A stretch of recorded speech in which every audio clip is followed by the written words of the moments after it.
Lucas capítulo 15. Eu quero que você veja um texto nesta manhã, pelo Espírito de Deus. Eu quero que essa palavra, primeiramente, ela seja primeiramente para mim. Mas eu quero que você olhe isso. Nós estamos numa campanha por 3 meses.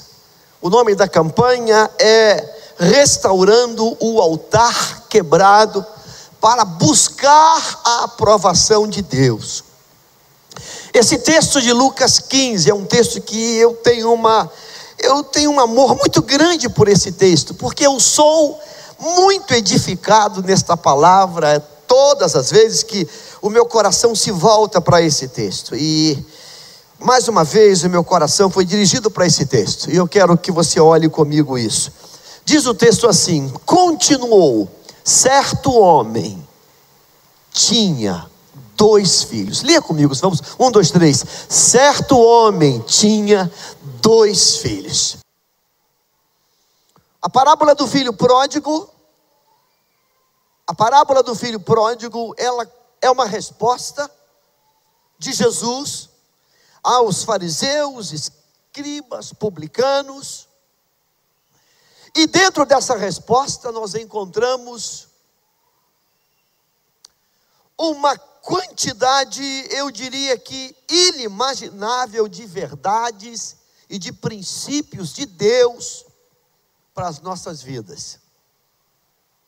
Então nesta manhã eu quero compartilhar contigo uma verdade que Deus trouxe, que Deus revelou de maneira muito clara para a igreja nesta manhã. Eu comecei lendo apenas esse texto. Um pai tinha 2 filhos. Esse texto então fala de uma família.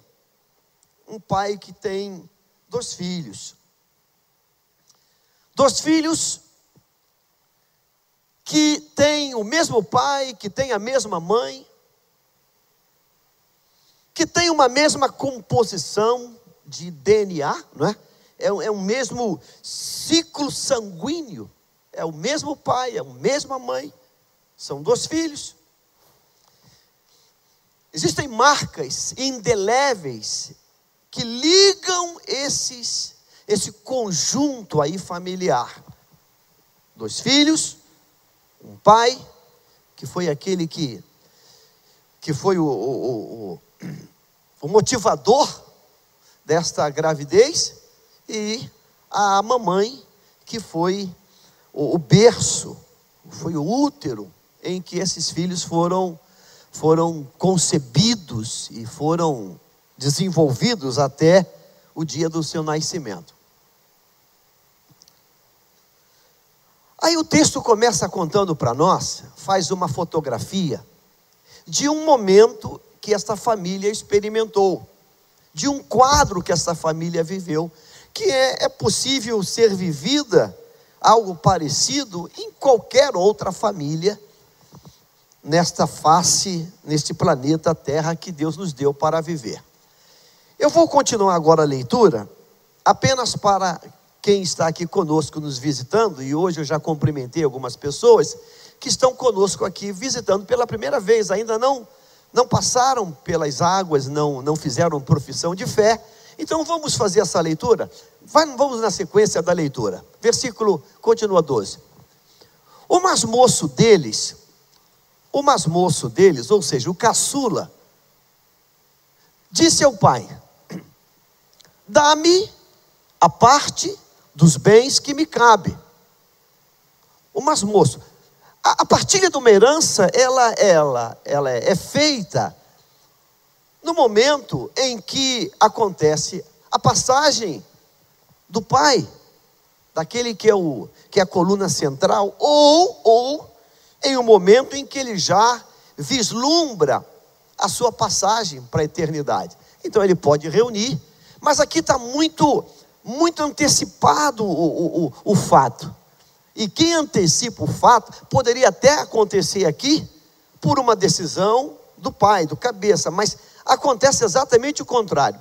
É o filho mais novo que levanta o tema, que abre a questão. pai, vamos fazer logo aqui essa partilha de bens.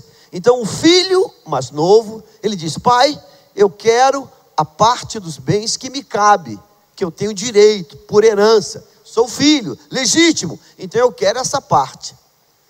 E diz a Bíblia que o pai não discutiu, o pai não pontuou, o pai não contra-argumentou. A palavra de Deus diz que o pai, literalmente, aceitou a proposta do filho, e ele lhes repartiu. O lindo nessa concordância é que a forma pronominal declara que a decisão que o pai toma é uma decisão equânime. O pai não toma uma decisão apenas focado no filho mais novo que pede. O pai toma uma decisão em que a partilha é perfeita. E lhes repartiu os haveres, ou seja, não repartiu para ele, dizendo: isso aqui é o que é. Não. Quando o pai entrega a parte do caçula, o filho mais velho, o primogênito, ele já sabe antecipadamente também qual é a parte dele. Quando o pai faz essa divisão, ele não divide apenas focando ou focado no menino mais novo. Está aqui, a tua parte é essa caixa de retorno e isso aqui. Não, o pai não faz assim. O pai pega todo o seu conjunto, todo o seu mapeamento de bens, né? Imagine você, é o piano, são microfones, são teclados, são bateria, e o pai então faz todo o mapeamento. Olha, essa parte é a tua, e essa parte, mais essa é a tua, é do irmão primogênito. O pai faz essa parte, essa divisão. O texto vai dizer agora, vamos, alô? Passado não muitos dias, o filho mais novo, ajuntando tudo o que pertencia a ele, partiu para uma terra distante. Ele pegou tudo aquilo que ele tinha de direito, e você vai entender, vai deduzir pela parábola aqui, aquilo tudo foi convertido em valor pecuniário, em moeda, né? Porque ele não teria como levar uma mudança, então ele transformou tudo aquilo em valores, em moeda, de alguma maneira era alguma coisa que era possível carregar. Então ele juntou tudo o que ele tinha e ele partiu para uma terra distante. Ele foi morar muito longe. Aí o texto diz, apenas como uma narrativa da história, que lá, nesse lugar que ele foi viver, ele dissipou todos os seus bens, vivendo dissolutamente. E é por essa razão que essa parábola é chamada de pródigo. Pródigo no sentido de alguém que dissipa, que é alguém que desperdiça, que é alguém que não consegue administrar um bem, um valor, ele desperdiça. E nós podemos desperdiçar não apenas valores pecuniários, não apenas dinheiro, nós também desperdiçamos outras coisas. Por exemplo, se eu interagisse com você agora, me diga para mim algumas coisas que a gente pode desperdiçar. Hoje estamos desperdiçando uma coisa que não é mensurável de forma concreta, mas desperdiçamos. Por exemplo, desperdiçamos tempo. Desperdiçamos tempo com coisas inúteis. Desperdiçamos valores que não deveriam ser desperdiçados. Desperdiçamos saúde. Agora no vestibular de São Paulo para medicina da USP, que é o vestibular mais difícil do país, são 140 vagas, 140 candidatos para uma vaga. Uma menina, uma jovem, ela passou em primeiro lugar para medicina. E trouxe a reportagem dela, é uma moça muito bonita, é uma menina bonita. E ela disse, eu desde pequena eu falei, eu quero ser uma médica. E por causa disso, eu passava os meus dias inteiros praticamente estudava. Eu foquei nisso. Ela passou para várias universidades de medicina, mas pagas, não pagas, mas ela decidiu que ela queria fazer na USP, e ela queria se formar ali, e ela falou, não, meu negócio é passar para lá. Enquanto isso, ela foi passando de medicina a engenharia, e foi passando, era teste que ela fazia, mas essa menina, ela diz, eu estudava, Eu vou dizer o tempo que ela falou que eu estudava. Mais de 10 horas por dia. Eu estudava mais de 10 horas por dia. Ou seja, eu estava focada naquilo. Quando nós não desperdiçamos o nosso tempo em coisas que não são boas, nós vamos deixar de ser pródigo. Então esse rapaz, ele dissipou tudo que ele tinha. Passados não muitos dias, o filho mais moço, ajuntando tudo, partiu e lá dissipou todos os seus bens. Depois de ter consumido tudo, sobreveio àquele país uma grande fome, e ele começou a passar necessidade. O texto diz que depois que ele perdeu tudo que ele tinha, toda a riqueza que ele levou, chegou a adversidade, e ele começou a passar fome. Então ele se foi e se agregou a um dos cidadãos daquela terra, e este o mandou para os seus campos a guardar porcos. Ali desejava ele fartar-se das alfarrobas que os porcos comiam, e ninguém lhe dava nada. Ou seja, no emprego que ele foi trabalhar, não tinha ticket de refeição. Não tinha refeição. Que coisa estranha. Ele trabalhava e a ideia era a seguinte, se vira. Comer é assunto que você tem que resolver. Não tem ticket de refeição. O texto diz que passando fome, trabalhando com porcos, ele é um hebreu, é um judeu, é tudo fora do lugar. Então, caindo em si, ele disse: quantos trabalhadores de meu pai têm pão com fartura, e eu aqui morro de fome. Quando ele está passando fome, sem dinheiro, cuidando de porcos, numa humilhação completa, total, absoluta, a mente dele faz uma viagem, e a mente dele vai lá na casa do pai, aonde ele foi criado, aonde ele nasceu, foi criado, e ele viu, na imagem dele, na mente dele, ele viu os empregados do pai, com muito pão, com muita comida, com fartura.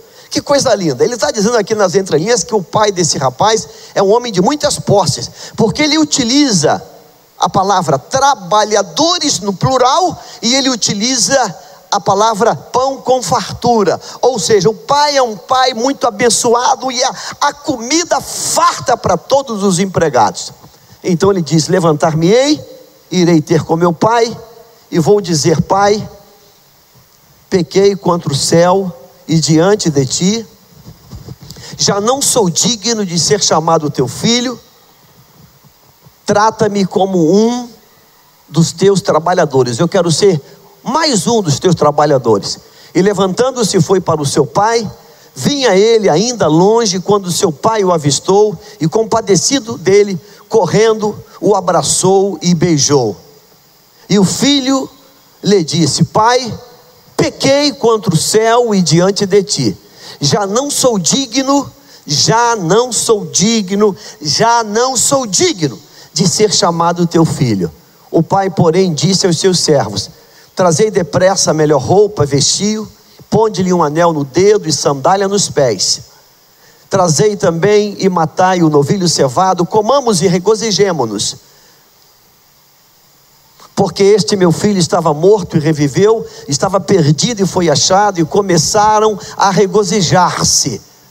Ora, o filho mais velho estivera no campo, e quando voltava, ao aproximar-se da casa, ouviu a música e as danças. Chamou um dos criados e perguntou-lhe que era aquilo. E ele informou: veio teu irmão, e teu pai mandou matar o novilho cevado, porque o recuperou com saúde. Ele se indignou e não queria entrar.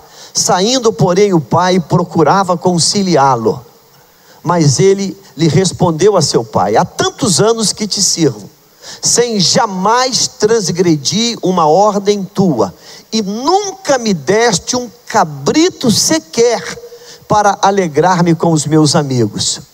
Vindo, porém, esse teu filho que desperdiçou os teus bens com meretrizes, tu mandaste matar para ele o bezerro cevado.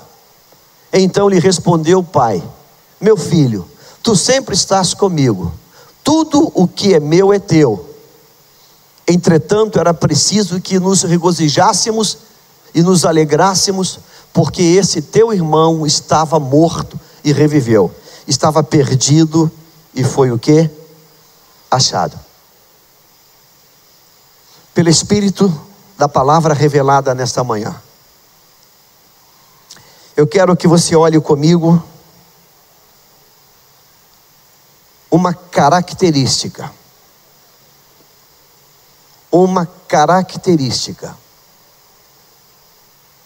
que os dois filhos deste homem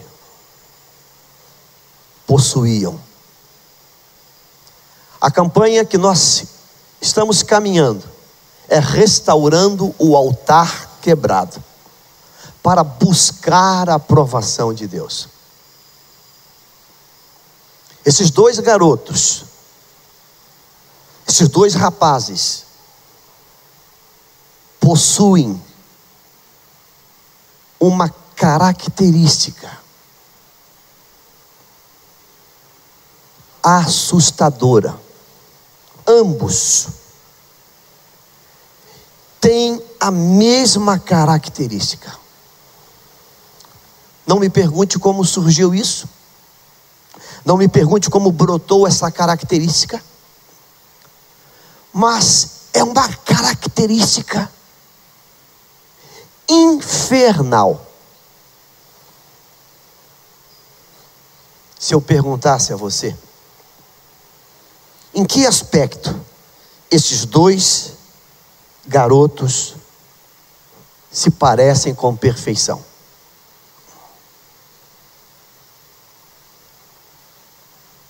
Eu vou responder para você, lendo o texto, dando essa dica para você.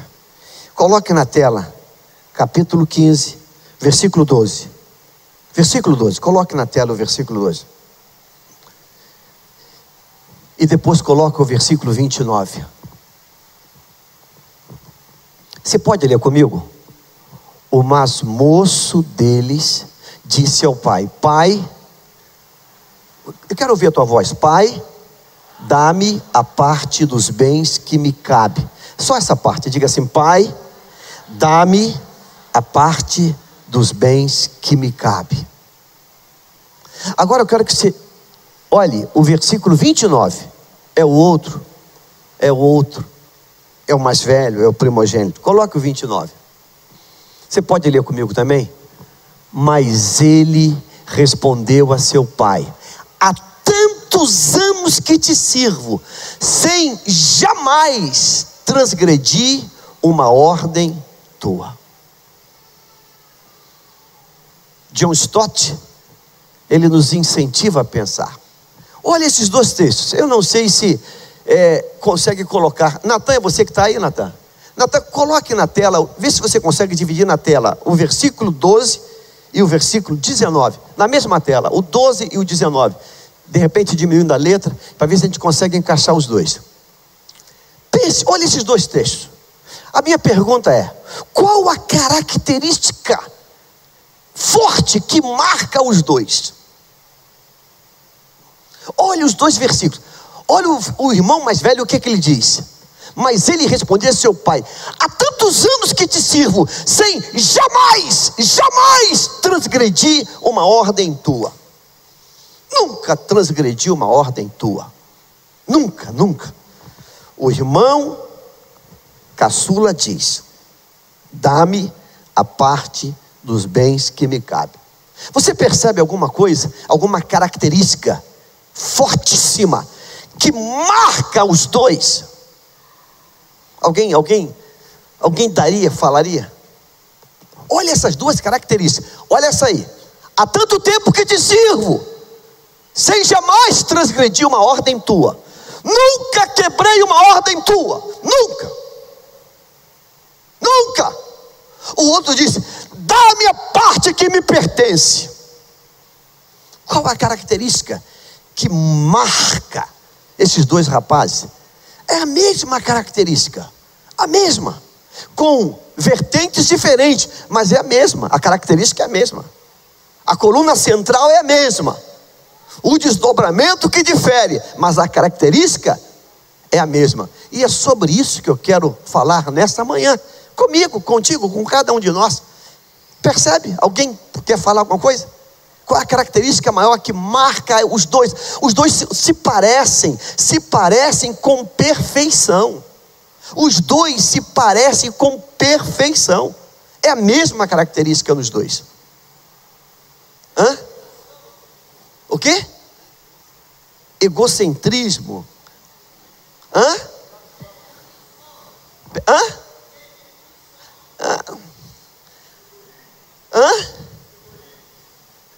Não entendi. Egoísmo. Não. Um diz assim, olha para lá. Disse o mais moço, disse ao pai: dá-me a parte dos bens que me cabe. Me dá o que me cabe. O outro diz: eu nunca transgredi uma ordem tua, nunca. Ambos estão envenenados com a mesma característica. E sabe qual é? Ambos estão cheios de si. Ambos estão cheios de si. O primeiro, quando diz isso para o pai, ele diz assim: eu mereço, eu tenho direito, eu mereço, eu tenho direito, eu quero porque eu mereço, eu quero porque eu sou merecedor.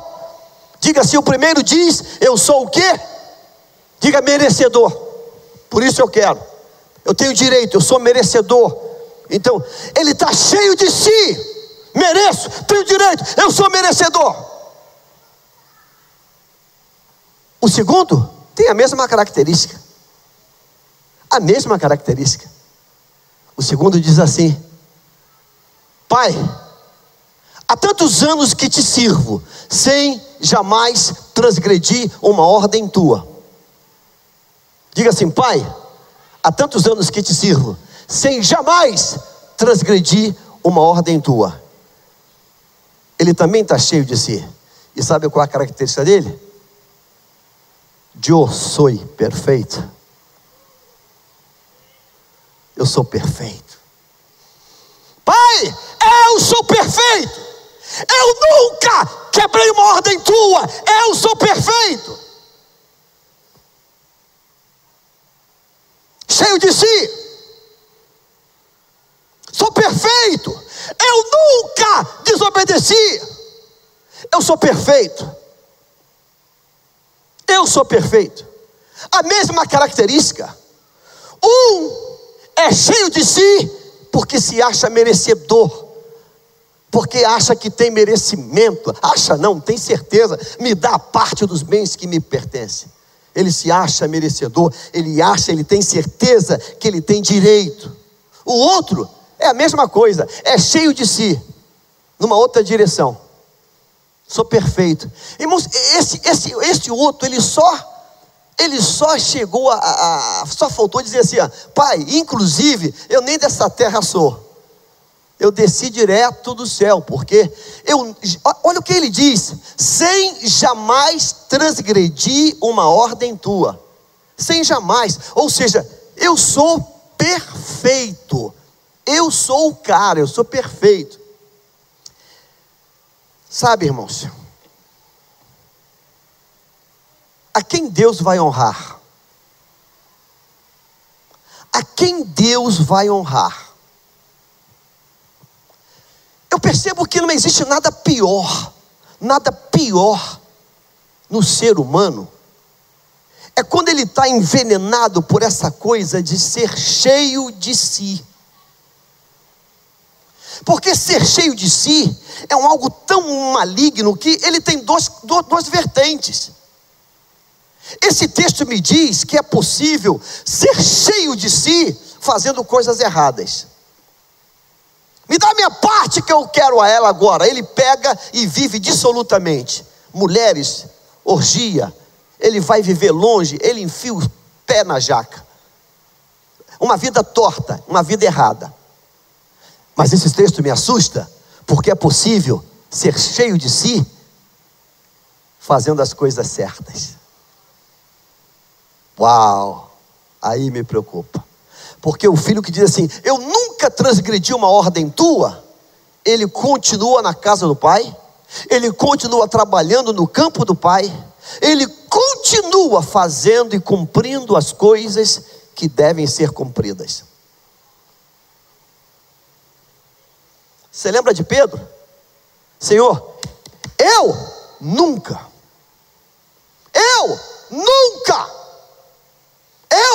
é ruim, hein? Eu nunca. Eu sou o Pedrão, Pedroca para os amigos. Eu nunca. Pedro, tu vai me negar, rapaz? É ruim de te negar. Você sabe qual é a primeira bem-aventurança? Você lembra dela? Bem-aventurado são os pobres de... Completa. São os pobres de... Sabe o que é um pobre de espírito? É aquele ou aquela que está completamente esvaziado.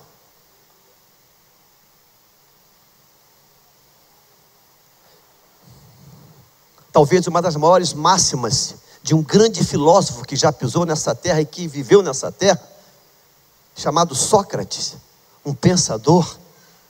Talvez ele cunhou, uma das coisas mais bonitas, uma frase, uma máxima. Você sabe qual foi a máxima dele?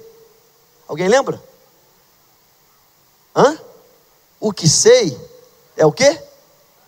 Nada sei. Diante de toda a grandeza da sabedoria, uau! O que sei é o que nada sei. Ou seja, cada vez eu descubro que nada sei. Cada vez eu descubro que nada sei. Há dias atrás, eu participei de uma entrevista, assisti o Dr. Paulo Niemeyer. É considerado um dos maiores neurocirurgiões do mundo. E o repórter perguntou: Dr. Paulo, o senhor é o cara, o senhor é considerado um dos maiores cirurgiões neuros do mundo, já está tranquilo o senhor com cada cirurgia? Ele falou assim: não, muito pelo contrário, eu já cancelei várias cirurgias, porque eu acordei cedo, saí de casa, cheguei no hospital, perguntei pelo paciente, fui para minha sala, me preparei. Aí quando eu estou caminhando, eu falei assim: Paulo, você não está muito bem hoje para enfrentar essa cirurgia. Ela é de alta complexidade. Pode ser 6 horas, pode ser 8 horas de cirurgia. Paulo, juízo, você não está bem hoje. Aí eu vou até a família e falo: queridos, a gente vai adiar essa cirurgia para a semana que vem ou para amanhã. Mas por que, doutor? Está tudo pronto. Desse lado está tudo pronto, mas eu não estou me sentindo pronto. Como não, doutor? O senhor é o Papa. Não, é muito sério. O que ele falou, irmãos, mexeu comigo. Assim, um erro meu, um descuido meu, tocando um terminal nervoso, eu posso aniquilar essa vida. Ele pode sair da cirurgia sem fala, sem movimento, sem audição, sem um erro meu, eu acabo com a vida dessa pessoa. Vamos marcar para a semana que vem.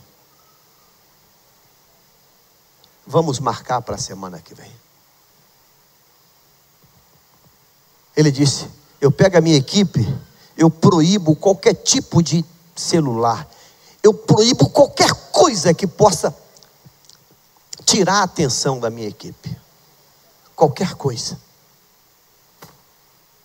porque a cada cirurgia que eu me coloco diante daquele paciente, eu me sinto muito pequeno.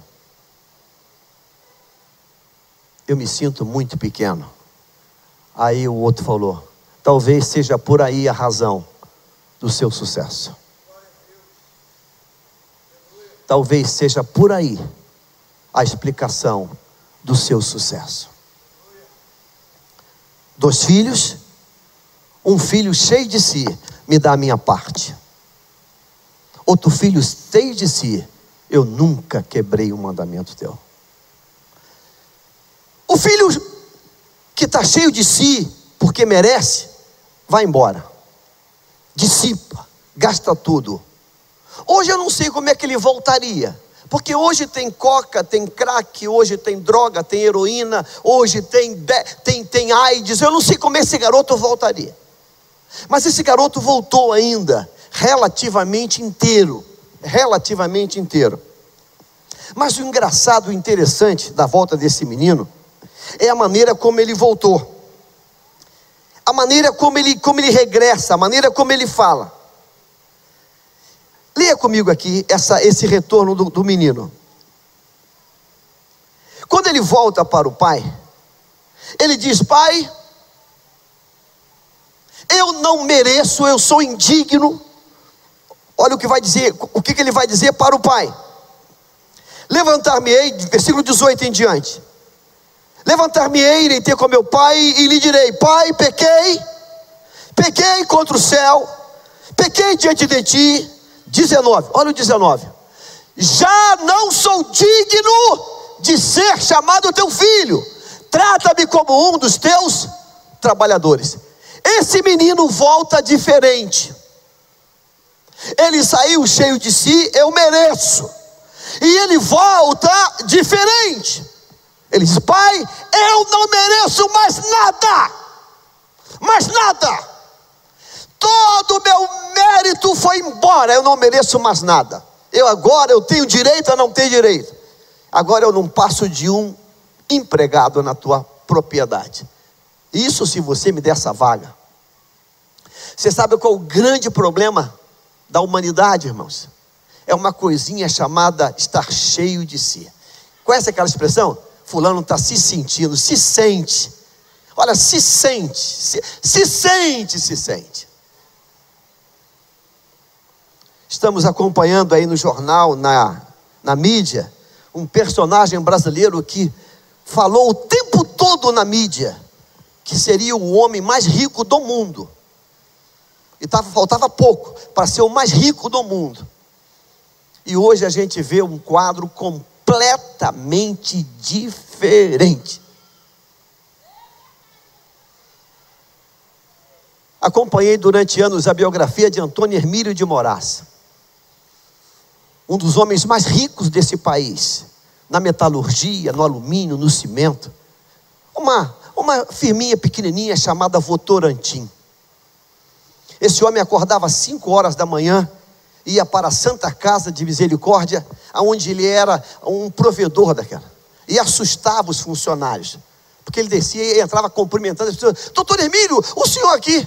Eu vim ver como é que está o hospital, eu vim ver como estão os corredores.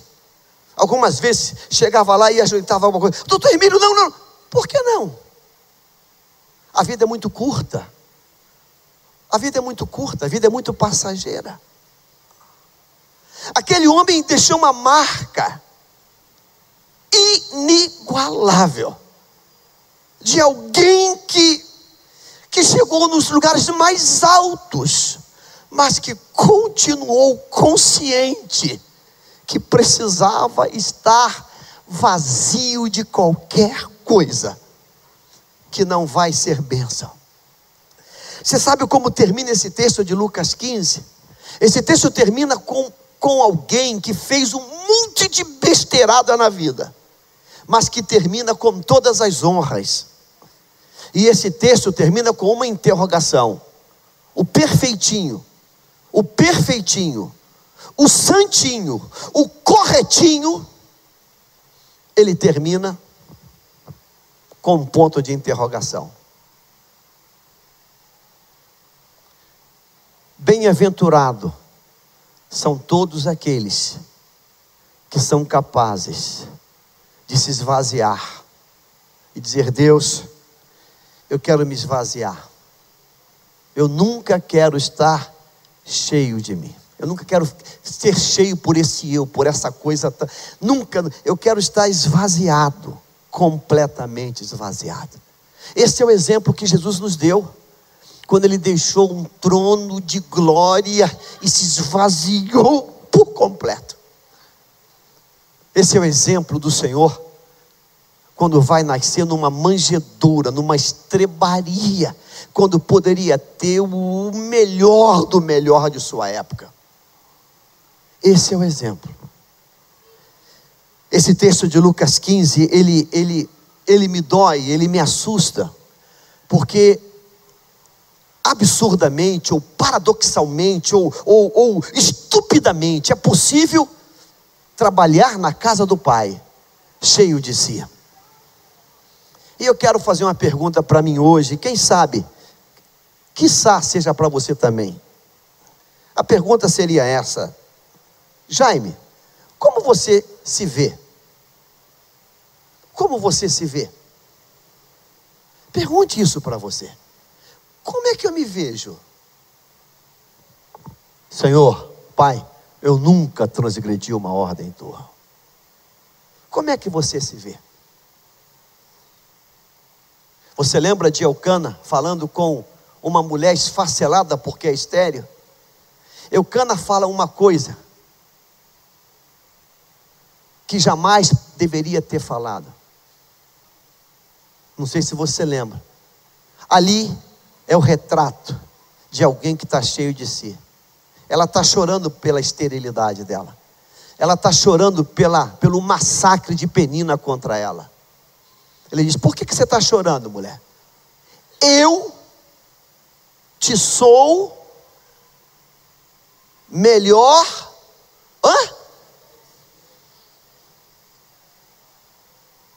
Eu te sou melhor que 10 filhos. Uau!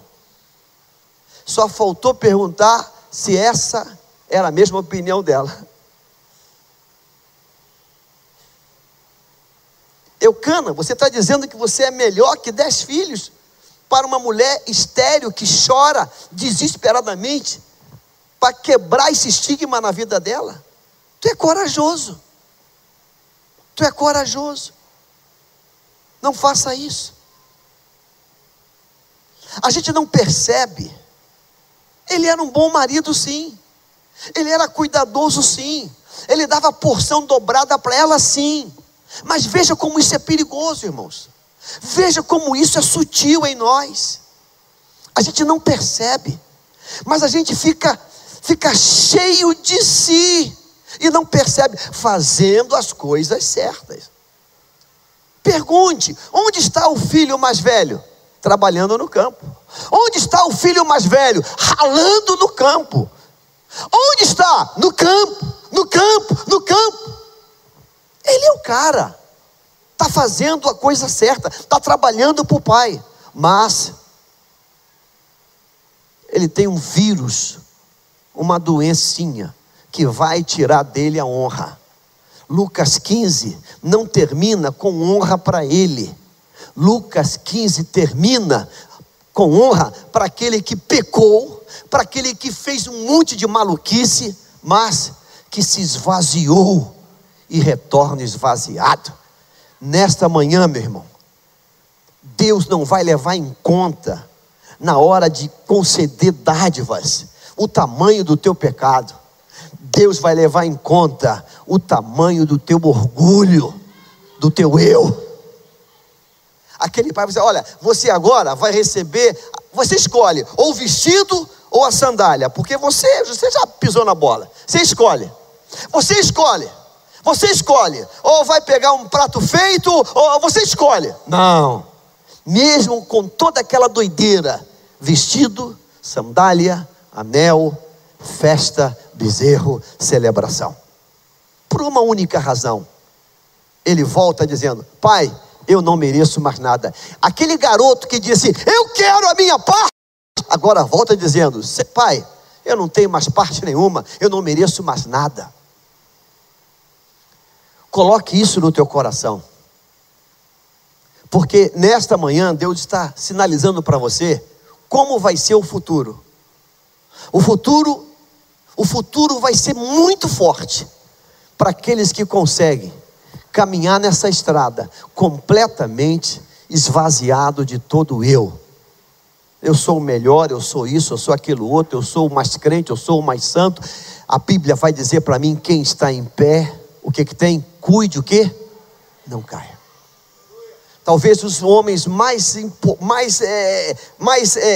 honrados, não sei se eu posso usar essa palavra, no Novo Testamento, no advento antes de Jesus, é um personagem chamado João Batista.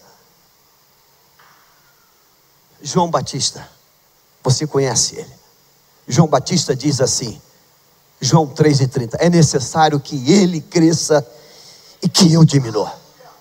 Ele disse, quem sou eu para levar em sandália? Eu sou apenas uma voz. Quem sou eu? Ele podia tirar onda, muita onda, porque ele era o cara. Jesus vem e diz, olha, dos nascidos de mulher, ninguém é maior do que João Batista. Veja só, Jesus exalta ele, mas ele próprio desce cada vez mais.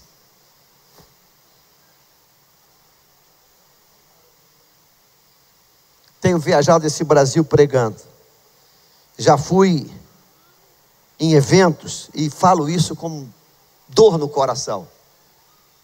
Que teve preletor que falou assim, o pastor ligou, pastor, o senhor tem problema em pregar numa segunda-feira? Eu falei, problema? Por quê? Eu falo todo dia da semana. Mas por quê? Não, mas por que você me perguntou isso? Porque nós convidamos um outro pregador e o pregador disse que segunda-feira não. Tem que ser domingo. Falei, não, meu irmão. Bota segunda-feira, dia de finados, com muita chuva. Eu vou lá. Eu não tenho problema disso. Eu não tenho. Ou então aquela colocação assim, pastor, o senhor prega em igreja pequena? Eu falei, eu não tenho igreja pequena. Só tem igreja grande. Porque ele é grande. Não, pastor, é porque nós somos uma congregação pequena. Eu falei, meu irmão, não fala isso comigo, meu irmão. Eu prego até em barraca de pipoca, meu irmão, pelo amor de Deus. Não faça isso. Não, é porque tem gente que pergunta, pastor, quantas pessoas tem no culto? Eu falei, não, eu prego para 2 pessoas, 1 pessoa eu estou pregando. Você entende, irmãos, que de maneira sutil a gente vai deixando que esse eu cresça dentro de nós. Eu não sei em que aspecto você está. Espero que não esteja em nenhum dos dois. Mas um filho diz, eu quero porque eu mereço. Eu quero porque eu mereço. O outro diz, eu sou perfeito. Eu nunca transgredi uma ordem tua. Então eu quero fazer uma pergunta nesta manhã para terminar. Quem aqui nunca transgrediu uma ordem de Deus? Está presente hoje? Ninguém? Diga assim, aleluia. Quem aqui merece alguma coisa? Está presente? Alguém aqui? Eu quero porque eu mereço. Está presente? Irmãos, tudo que nós temos, tudo que nós vamos viver, tudo que nós vamos possuir, é por infinita graça e misericórdia de Deus. Você crê nisso hoje? Pode dizer amém? Diga aleluia, meu irmão. Fique de pé no nome do Senhor Jesus, meu. Fique de pé, meu amado. Fique de pé, aleluia. Eu quero pedir a Deus nesta manhã, irmãos. Eu quero orar nesta manhã por isso. Quero pedir a Deus que haja um esvaziamento em cada um de nós. 1 Coríntios, versículo de número 9. Talvez um dos maiores teólogos, talvez não, para mim é o maior teólogo que essa terra já conheceu. Eu queria que você lesse isso aí comigo. 1 Coríntios capítulo 15, versículo de número 9. Eu fico vendo hoje a facilidade que a gente tem de dizer que é doutor em divindade.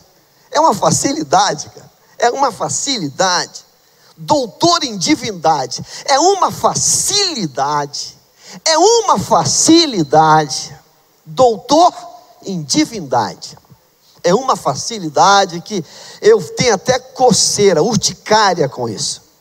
1 Coríntios capítulo 15, versículo de número 9. Diz assim: porque eu sou o maior. Eu sou o menor dos apóstolos. Eu sou o menor dos apóstolos, que mesmo não sou digno de ser chamado apóstolo. por perseguir a igreja de Deus. Você sabe quem está falando isso? É quem está falando isso? Paulo. Uhul! Paulo! Isso é Paulo que está falando. Paulo! Oh, Paulo, que isso, Paulo? Tu está de brincadeira, Paulo? 13 livros, talvez o 14º. É isso aí mesmo, é isso aí mesmo. A facilidade hoje que a gente bota um anel de apostolado no dedo. Fui pregar aqui em Nilópolis, convidado, chego lá na igreja. A igreja, irmãos, era quase 2 portas de aço. Aí eu entro, chego, paro, o pastor fulano, o irmão me olhou assim, pastor? Não, pastor, é o apóstolo. É o apóstolo? Eu conheço ele, pensei que fosse pastor. Não, apóstolo. Irmãos, 2 portas de uma igreja, talvez. Lá vem ele, meu pastor Jaime. Falei, rapaz, eu falei na porta ali, pastor? Não, é que o pessoal me chama aqui de apóstolo. Falei, uau, falei, que isso, meu amigo? Que isso, apóstolo? Uau, que facilidade. Eu não sou digno nem de ser chamado. O que era, não se acha digno. Diga-se misericórdia, Senhor. Eu quero pedir a Deus nessa manhã, irmãos, que a gente consiga se esvaziar dessa atitude tão perigosa de ser cheio de si. Ser cheio de si. Passar na PUC, filha, nunca bote isso no teu coração. Nunca. Entre pequenininha e saia menor ainda. Entre pequenininha e saia menor ainda. Menor ainda.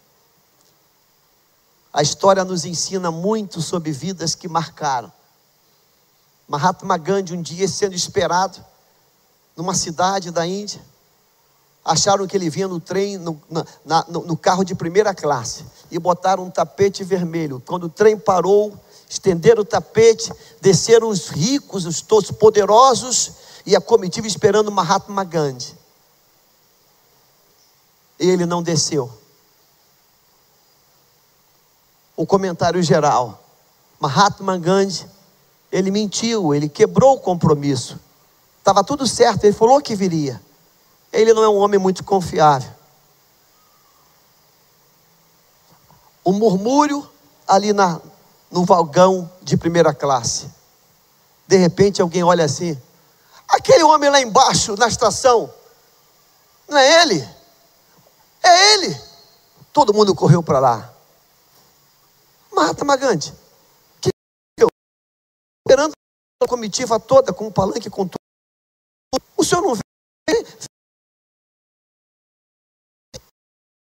no vagão passageiro? Mas o senhor tinha que estar lá. Por que eu tinha que estar lá? Eu vim no meio do povo. Eu vim com o povo.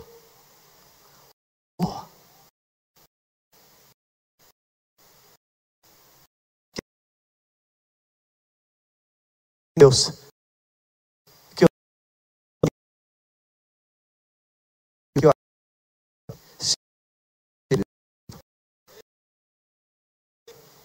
eu nunca diga eu mereço, e eu nunca diga eu não, que eu não quero dizer muito do que eu mereço.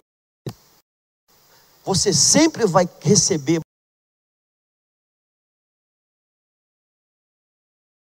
lucro. Deus que te concede isso. Amém? Curve tua cabeça, vamos fazer uma oração. Quero que você diga: Deus, eu quero me esvaziar, Pai. Eu quero me esvaziar de todo sentimento de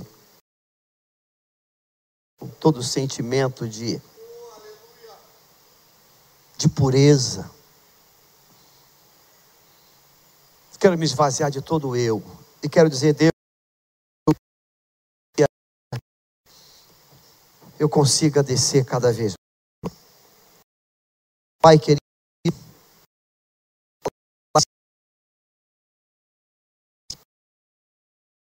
ele vai ser cedo. A tragédia maior. Aquele que vive cheio de si, ele vive na solidão de si mesmo. Aquele que vive cheio de si, ele vive na solidão de si mesmo.